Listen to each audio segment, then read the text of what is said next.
My friends, their armor is breaking, it's cracking. Dara cannot resist the pressure anymore. San Francisco, birthplace of ride hailing, becomes the center of its decline. Ladies and gentlemen, I believe in a saying, what goes around comes around, right? It's called karma. I firmly believe in karma. I think that Dara Khosrowshahi, Travis Kalanick, and all those trashy executives working over there, as well as the Lyft executives, they've been dishing out, stealing, taking, scamming, taking tips, you name it, enriching themselves, and it's finally the armor is cracking. It's coming down. And if you are in a class action lawsuit, no matter, I would take the frickin' money and run, right? They've built this massive artificial front of lies and bullshit. There's no integrity in this company. There's no truth in this company anymore. So take your money and run. Milk that cow, go down to the meadow and milk it. Decline, only take the best trips you can, right? Because time is limited. So starting next month, Uber customers in San Francisco will be able to use the app to hail old style taxis along the company's blood enemies, right? The blood enemies of this company, a fitting coda perhaps for a company that exploded out of the city's Somar district a little more than a decade ago as the vanguard of a new tech boom, but has since proven mostly that too good to be true businesses are just that. Bait and switch, screw people over, exploit drivers. The walls are crumbling down, Mr. Humpty Dumpty Dara Khosrowshahi. Born in 2009 from a co-founder, Travis Kalanick's frustrations with getting a taxi in San Francisco, Uber has posted an astonishing $32 billion in losses in its short life, 1.1 billion of that just in the first half of this year, right? And long gone are the days when, at the push of a button, an Uber would appear in 2 minutes and deliver you across San Francisco for $6. Thanks to tens of billions in venture capital dollars that subsidized the rides. They subsidize us because they wanted to utterly and completely destroy the competition, namely taxis. Today, Dara Khosrowshahi is getting in bed with taxi organizations. It shows you how desperate this fool is, right? Try to destroy them with billions of dollars of VC money, right? Try to run them out of business, try to destroy shuttle services, and now is climbing into bed with them. This is what I call the decay and the decline of this company model, right? Average charges for UberX rides in the Bay Area rose more than 38%. Averages 38% up. You think riders are going to pay that, Dara? Hell no. Do you think riders are going to pay your crazy rates, Logan Green and John Zimmer? Hell no. They're not stupid. They can see what you're doing to them. They can see what you are doing to drivers. From $15.54 on average to $21.49 between June 2019 and June 2022, according to market research firm Yippit. The number of Uber rides in the region meanwhile plunged 48% between 2019 and 2022. Why do you think they plunged? Because these riders are simply not willing to pay these frickin' rape rates, right? The same was true for Uber's San Francisco rideshare rival Lyft, which actually invented the concept of personal vehicles as taxi cabs with pink mustache cars where riders and drivers pretended to be friends. Lyft rides dropped by 48% in the Bay Area and average ride costs rose 39% with Lyft from $15.12 to $21.06 between June 2019 and June 2022. Here's a graph. Cost of the average Bay Area UberX ride. Look at this. Going up and up and up, and people are sick and tired of it. The drop in ridership is of course partly due to the pandemic, but the rising prices along with continued issues over how the companies treat their drivers. Thank you, dear editor. Thank you to the San Francisco Standard for mentioning this, for speaking the truth, right? But the rising prices along with continued issues over how the companies treat their drivers suggests that critics who have long doubted the ride-hailing business model were largely correct, including myself, relentlessly for years, right?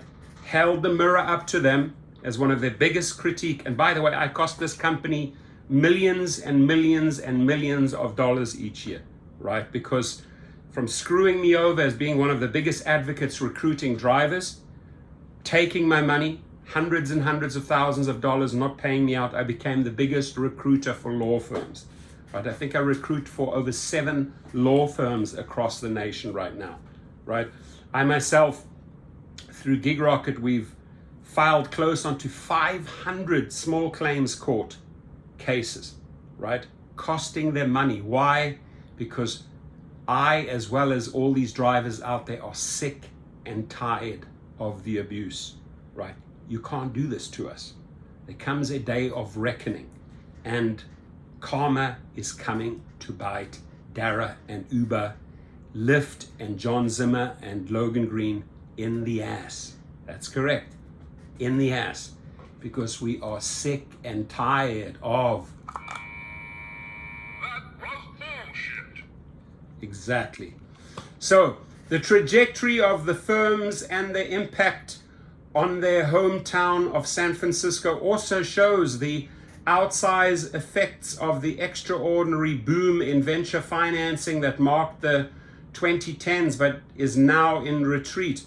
In a recent sign of the rideshare pullback, Lyft said that as part of a multi-city cost-cutting initiative, it plans to dump more than half of the space of its San Francisco headquarters because they desperately need money, right? They have completely, these executives who's supposed to lead, who's supposed to manage, they've completely mismanaged their companies.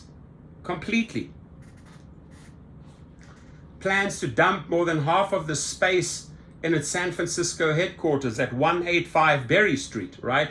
Which once held more than 2,000 employees. Uber initiated a hiring freeze in May in an effort to stem losses. I just don't see any way that Uber can pivot from a mass market, low fare strategy to high fare market strategy. 100% correct. Wrote Hubert Horan, a transportation analyst and longtime rideshare critic, in an email. They are trying to provide the same lousy service that the yellow cab companies offered 20 years ago, but charging 2 to 3 times what yellow cabs used to charge. Dara Khosrowshahi, you cannot polish a turd. You cannot polish a turd. It doesn't work well. Lyft declined to comment on criticisms of its business model, but said most industry analysts are optimistic about the future of the rideshare industry. Uber did not respond to requests for comment. You see, because they don't have a comment, right? There is nothing, what are you going to counter? Bullshit with more bullshit? People already know it's bullshit, right? So you're going to give them a chance to answer bullshit with bullshit? It's not going to fly. The people, including myself, including these millions of drivers, have seen through the bullshit. We're being exploited here, right? We're being taken advantage of. Enough is enough. It's over. The party is over, right? Once upon a time, Uber foresaw a future where autonomous vehicles would allow it to cut drivers out of the equation, opening the door to fat profits. But in 2020, Uber essentially waved the white flag on its autonomous strategy after investing $1 billion into development and selling its autonomous vehicle group to Aurora in exchange for a stake in the startup. Dara Khosrowshahi, right? Big announcements, bold announcements, oh, we're going to be the leader. Then they sell it, man. Whatever they start, it's a start cycle after start cycle after start cycle. There's no completion. There's no fruition, right? It's getting rid of the junk that they are creating. Now it's self-driving vehicles from General Motors' own Cruise and from Alphabet's Waymo that swarm San Francisco streets, albeit mostly without passengers and with a safety driver at the wheel. And Uber and Lyft are left juggling a two-sided marketplace in which they must compete for both passengers and drivers. For drivers, that typically takes the form of bonuses or other incentives. For passengers, lower fares. But with investor pressure to cut quarterly losses, they are having trouble pleasing either. They are not getting drivers because they are not offering genuine bonuses, genuine incentives. They've run out of money. They've destroyed this company from inside out. Drivers are not coming. Riders are upset. They're moving on. I have seen countless riders at LAX actually go straight from an Uber or Lyft line, walk across and get into a taxi. They are not prepared to pay those astronomical rates. They are not prepared to pay so much money and wait around for such a high and expensive ride. Rides are more expensive and less convenient, making the apps less a daily utility and more a splurge for a night on the town, a trip to the airport, or your company's expense account, kind of like a taxi. I think I'm primarily motivated by cost at this point. Basically, whatever is cheaper. The drivers are all basically identical at this point, said Dylan Crawford, a traveler from New Jersey who was waiting for a ride into San Francisco at SFO. And he's 100% right? That sums it up. Drivers are unhappy too. Dominique Smith, who has worked as a Bay Area rideshare driver since 2017, said that driving for Uber feels like running on a hamster wheel with no end in sight. How many times in this channel over the years have I used the word hamster wheel as a reference? Many times. Go back. Look through my thousands and thousands of videos. You will find that word hamster wheel many a times in this channel. Smith said he used a portion of his COVID relief money to get a secured credit card that allowed him to take part in an Uber program that allows him to rent a vehicle to provide rides. But the $300 in weekly payments for the vehicle, in addition to around $300 a week for gas, meant that for much of the pandemic, he was forced to regularly work 60 to 70 hours a week just to make ends meet. And by the way, they designed this algorithm that you get into this wheel and work for 60 and 70 hours. They are not afraid to burn you out because they will extract every dollar they can from you at your cost. A good day was working 8 hours, but on average he was spending 10 to 12 hours driving. The app automatically shuts after 12 hours. You're going to miss a lot of holiday, birthdays, and events to basically keep your head above water, Smith said. It may seem like it's a lot of money in hand, but that doesn't account for gas, rental, and the costs or the IRS. While Uber's founders and early investors, notably VCs from Benchmark, made billions on the company, people who have invested in Uber since it went public haven't faced well either. Its share price is down 30% since May 2019 IPO, compared to 59% increase in the NASDAQ Composite Index over the same period. Lyft shareholders have fared even worse. Take a look at that. Who wants to buy this trash? Nobody. Nobody wants to buy this trash. Last month, a group of Uber shareholders were able to win class status in a lawsuit against the company for allegedly hiding information from IPO investors about its rising costs, stagnating growth, and ineffective business model. That, my friends, is Dara Khosrowshahi live, right? Hide it, bullshit it, lie about it, steal it, scam it, bait and switch it. That sums you up, Dara Khosrowshahi. And again, I always question his wife. Why are you married to this effing fool? So Uber CEO Dara Khosrowshahi thinks he has some answers. Oh, he thinks he has some answers. You don't have any answers, Derek, because you're just rewarming and recycling and re-microwaving the same bullshit, right? The same BS. You think you have answers. Bullshit detected. Take precautions. Take precautions, ladies and gentlemen. Take precautions, investors. Don't buy the stock. So, in a memo to staff in May, he laid out a cleaner path that he said would improve cash flow and reassure investors. The company's strategy would be to focus on bringing customers in through its transportation or Uber Eats businesses and selling those customers on $10 monthly Uber One memberships that offer discounts and perks. Uber also operates a freight service in the United States and Canada, but more than 80% of its revenue comes from rides and delivery. But fresh challenges loom too. Regulators, for one, are much more wary of a company that made a virtue of rule breaking. Rule breaking, that's why we went out onto the streets, to expose this rule breaking, right? And just a word to that entire legal team led by Tony West. You guys, do you think you're honestly going to bullshit your way around things and legislation and laws? No, it all catches up. It all catches up, Mr. Tony West, and it's coming to bite you and your attorneys in the ass. Go and run and find another job before your company hits the iceberg. Your Titanic is sinking, Tony West. Your relentless, scammy legal ideas are running out. You can't even keep up putting out those fires. It's class action after class action. Every single day, a new lawsuit is announced against you. More to follow, many still to come. It's going to get a whole lot harder for these types of companies who have come in assuming that the regulation will mold around them, said George Mayer, an economist at the London School of Economics who researches digital platforms. The opposite is starting to happen now, whereby regulatory systems are closing in on them and it's starting to squeeze them out. You know what that feels like, Tony West. You know what that feels like, Derek Koshashawi, when they start squeezing your balls. That's what's happening right now.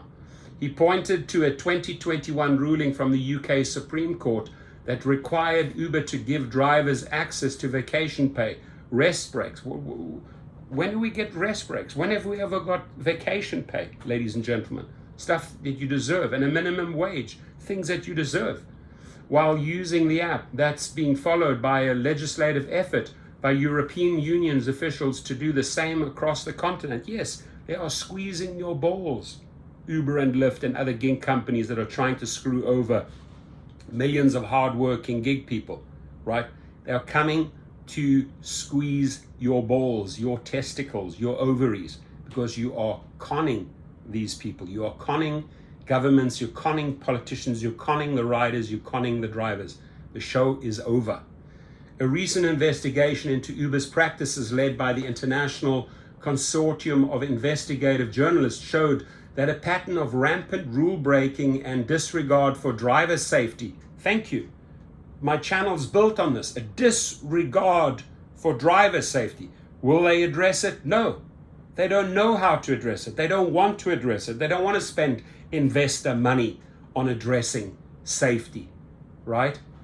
So it showed that a pattern of rampant rule breaking and disregard for driver safety in its quest for global expansion has only added ammunition for regulators. There is also a growing body of research on the negative impact of ride sharing on traffic gridlock, air pollution, and transit ridership. In San Francisco, the rise of Uber and Lyft increased traffic congestion and steadily eroded the municipal transit agency's parking revenue, exacerbating an ongoing deficit. As part of a new flywheel partnership in San Francisco, Uber's customers will soon have the option of hailing one of Flywheel's roughly 200 local taxi cabs. It fills Uber's need for more drivers without the supplemental insurance costs that come with its own driver network, and Flywheel's need for a reliable customer base after years of limping along in the shadow of its much larger and better capitalized rival. So Flywheel, explain something to me, right? They were trying to destroy your business. They were trying to run you out of business. And now you guys at Flywheel get back into bed with these fools? Wow, your business ethics must be great. True leaders at Firewheel, Uber and Lyft, right? Sleeping with the competition.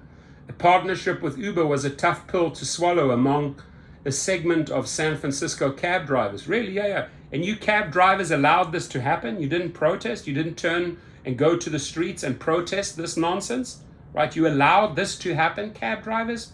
Grow some balls, man. Stand up and fight. Who were on the front lines of Uber's destruction of their business model. Evelyn Englis, executive board member of the San Francisco Taxi Workers Alliance, which opposed approval of the program, said there's a palpable bitterness towards Uber, even years after its winner-take-all business tactics nearly destroyed their livelihoods. They tried to destroy your livelihoods. Why are you climbing into bed with them? What type of integrity, what type of business ethics do you guys have? Nothing. That's why this whole thing is in a decline. Because that type of karma comes back and bites your ass. Ladies and gentlemen, riders and drivers are sick and tired. Bullshit level DEFCON 5. In spite of all their efforts to undercut and destroy their competition, they haven't entirely succeeded. And in fact, they are adopting more and more of the taxi industry's methods, Engels said. It's not a model that any taxi driver should be under. Quite frankly, it's not a model that really anyone should be under. So, thank you, Kevin Truong. You can email him at kevin@sfstandard.com. Great reporting here. Annie Gauss can be reached at annie@sfstandard.com if you want to share some stories with them. But excellent reporting, man. Excellent work. Kevin Truong, Annie Gauss. Really applaud you for a fantastic piece. And also incorporating Horan, right? I have a lot of admiration for Horan because he calls the BS as it is. He calls these guys out. He exposes their bullshit. While they lie and bait and switch, he holds the mirror up to them, right? So journalist who has integrity, journalists who are willing to face this giant. That's who we have to be, right? I can tell you something. Our balls, ladies and gentlemen, our ovaries are far bigger, are far stronger, are far durable than those fools running those companies. Never forget that. Never ever forget that. That's why you need to keep on fighting relentlessly for better pay, better conditions, a voice at the table, and you have so much ammunition. You have all these channels, Facebook, Twitter, YouTube, Instagram. Use them. Circulate the stories, get them out there, and start exposing this trash, this decline, right? It's time to out these people for what they've done, for the abuses that they've committed, for the pathetic failure to address safety of drivers and allowing drivers to be carjacked, murdered, stabbed, allowing trash in your car, right? It's time to call them out. Turn to social media, make your voices heard, tweet, join Facebook pages, circulate these type of articles, right? These type of videos, and stand together and fight, my friends.